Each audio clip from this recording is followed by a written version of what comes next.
आप सभी भाई-बहनों का सर्व कल्याण वृक्ष की प्रश्नोत्तर ज्ञान कक्षा में आज की जो एक प्रश्न है, किसी भाई बंधु ने राजनीति के ऊपर ही एक प्रश्न रखा है। हालाँकि देखिए, हमारा प्रत्यक्ष रूप से राजनीतिक दलों से कुछ लेना-देना नहीं होता, लेकिन हमारी संध्या बेला ज्ञान कक्षा में यानी कि ये सर्व कल्याण वृक्ष में विशेष रूप से प्रश्नोत्तर ज्ञान कक्षा में या एक साधारण परिस्थितियों में हम राजनीतिक दलों की गतिविधियों को या सरकारी विभागों की गतिविधियों को या एक साधारण मनुष्य की दिनचर्या को या उद्योग धंधे हो या किसी भी प्रकार की देखिए संसारी स्थितियां होती हैं, उन सभी स्थितियों को प्रकृति के 3 गुणों से ही जोड़ते हुए ज्ञानमय स्थितियों पर कुछ प्रकाश डालते हैं,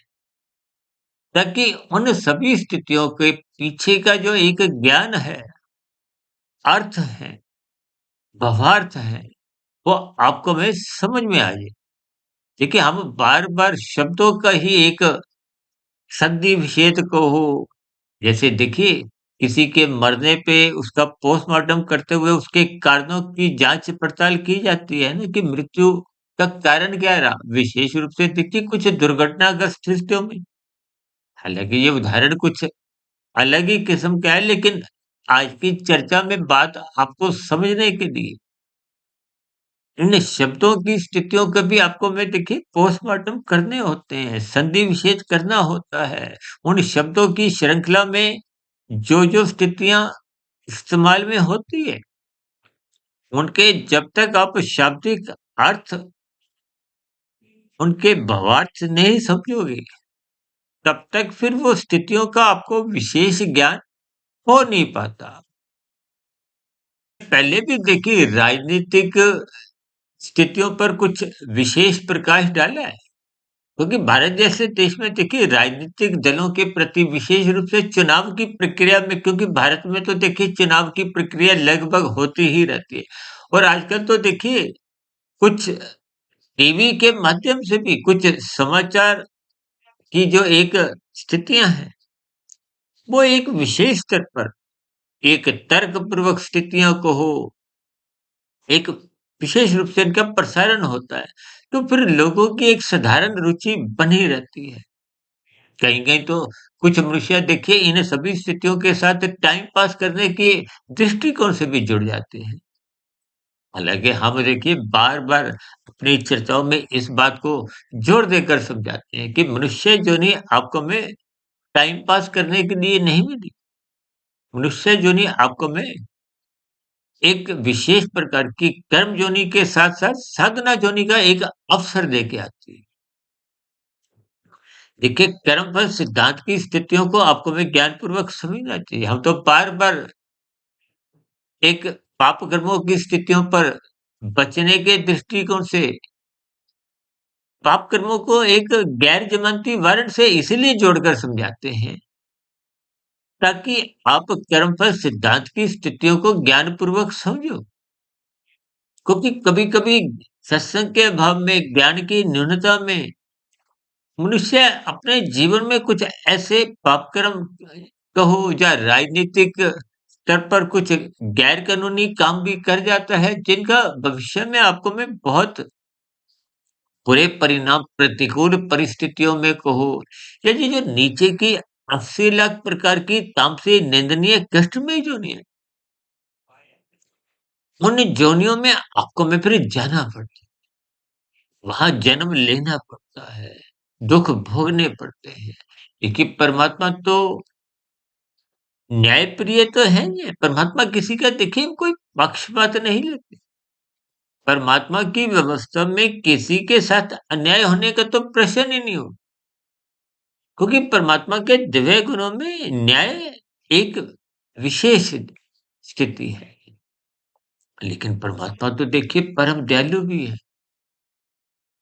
परमात्मा ने शास्त्रों में ही देखिए 4 भक्तों की स्थितियाँ समझाई है ना, आर्त भक्त, अर्थार्थी, जिज्ञासु और प्रेमी। लेकिन साथ ही स्पष्टीकरण भी दिया कि मुझे तो विशेष स्तर पर प्रेमी भक्त ही प्रिय हैं, ज्ञानी भक्त ही प्रिय हैं, क्योंकि उनका लक्ष्य केवल परमात्मा को पाने का ही होता है। जबकि आर्थ भक्त तो देखिए जब-जब जीवन में दुःख आते हैं, वो परमात्मा की शरण में जाते हैं।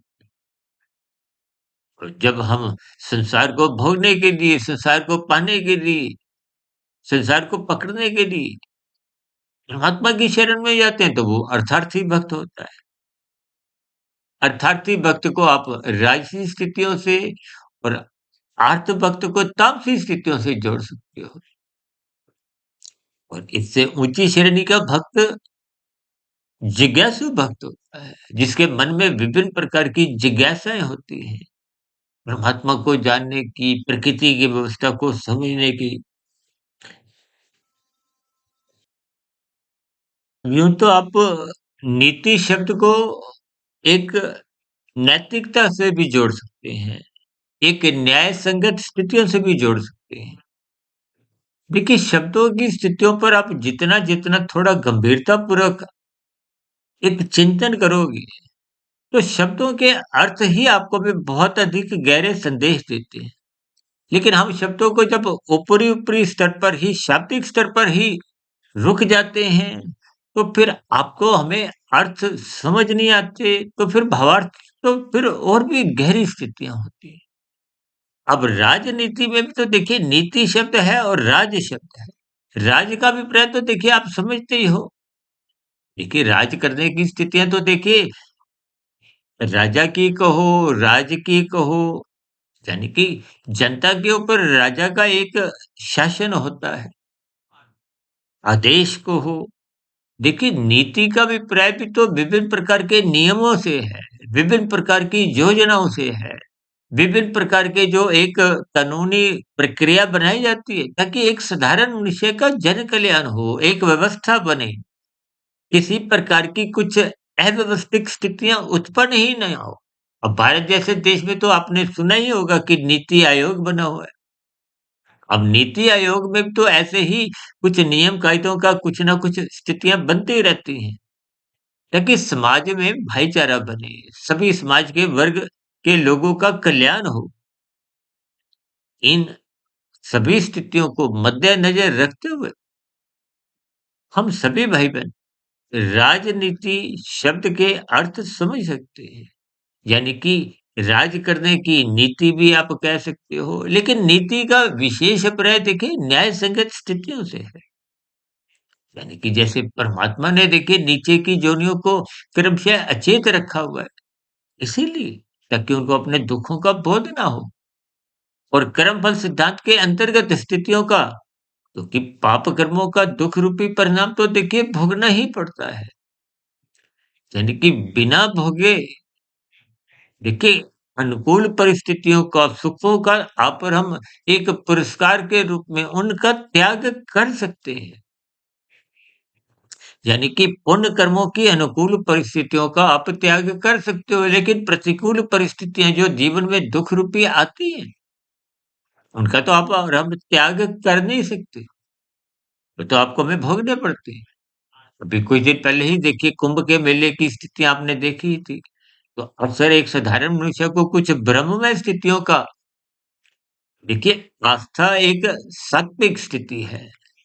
लेकिन ये जो भ्रम की स्थितियाँ होती हैं, उसमें वो राजसी स्थितियाँ अधिक आंशिक स्तर पर नहीं देखिए रजोगुनी मनुष्य एक भटकाव की स्थितियों में, एक अल्प ज्ञान के अंतर्गत कभी-कभी देखिए हम कहते हैं ना भेड़-चाल की स्थितियाँ हैं, भीड़ की स्थितियाँ हैं, तो ये सभी स्थितियाँ कुछ न कुछ अपने अर्थ समझाती हैं। जबकि मनुष्य जो नहीं पाकर आपको में तर्कपूर्वक स्थितियों पर चिंतन करना होता है। हम तो बार-बार कहते हैं कि शास्त्रों का स्वाध्याय करते रहो, गुरु के प्रवचनों को अध्ययनपूर्वक सुनो, ब्रह्म मुहूर्त में उठो, ताकि ये भारत जैसे आध्यात्मिक देश में तो देखिए हर दूसरे 5वें दिन कोई ना कोई पर्व आता है। ये सभी पर्व कहो, ये तीर्थ स्थल कहो, संतों की वाणी को सुनना कहो, ये सभी स्थितियाँ आपको में धर्म मजबूत करने की स्थिति में कहो, अध्यात्म के मार्ग पर चलने की एक प्रेरणा कहो। देखिए, जब आप अध्यात्म के मार्ग पर चलते हो, तो फिर मनुष्य तो निष्काम भाव से कर्म करना ही शुरू कर देता है। तो लाभ हानि की ये जो स्थितियाँ हैं, देखिए लाभ मनुष्य संसारी सुखों को पाने पाने के लिए करता है। अब पुण्य कर्म यदि आप सकाम भाव से कर रहे हो, संसारी सुखों को पाने के लिए, हालाँकि पुण्य कर्मों की तो शास्त्र ही प्रशंसा करते हैं, लेकिन संसार को पाने में कोई समझदारी नहीं है।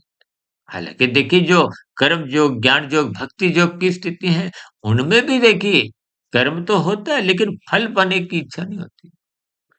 तो योगी जो कर्म योग, ज्ञान योग, भक्ति योग की साधना में चलता हुआ परमात्मा को पाने का लक्ष्य बनाता है। तन के स्तर पर, स्थूल शरीर के स्तर पर आपकी हमारी कुछ आवश्यकताएँ तो होती हैं। उन आवश्यकताओं की तो पूर्ति होती है। दाल-रोटी तो जोगी को भी चाहिए, वस्त्र चाहिए, रहने को घर चाहिए। लेकिन इन सभी स्थितियों को कभी ज्ञानपूर्वक सुनिए। आज देखिए राजनीतिक गलियारों में जब ये घोटालेबाजी की कुछ हेरा-फेरी की स्थितियाँ कभी-कभी देखिए ये एक बड़े-बड़े अधिकारियों के स्तर पर भी कभी-कभी कुछ ऐसी स्थितियाँ सुनने में आती हैं। इसलिए हम सभी भाई-बहनों को अपने मिले हुए जीवन को सात्विक बनाना चाहिए। यानी कि आपके हमारे जीवन में ये नीति शब्द को नैतिकता से जोड़ते हुए देखिए नैतिकता का अर्थ ही ये है जो धर्म संगत स्थितियाँ हो।